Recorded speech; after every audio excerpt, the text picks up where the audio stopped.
اینم قهرمانای فیتنس چالش جمهوری اسلامی ایران در بازگشت از سیدنی. عرض سلام ادب خودتون معرفی. قربون شما. به نام خدا مهرداد عددی هستم. به رسم خودتون هستم یک طلا یک برنز کسب کنم توی مسابقات سیبیانشو روسیه با کوله‌باری از مدال دیگه. بله.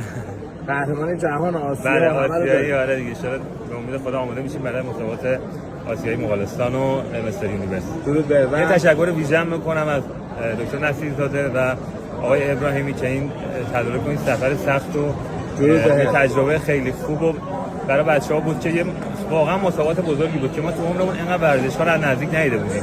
خیلی مسابقات بزرگ بود، خیلی مسابقات خوبی بود. گفتم یه تشکر ویژه ازشون بکنم که این سفر رو تدارک دیدن.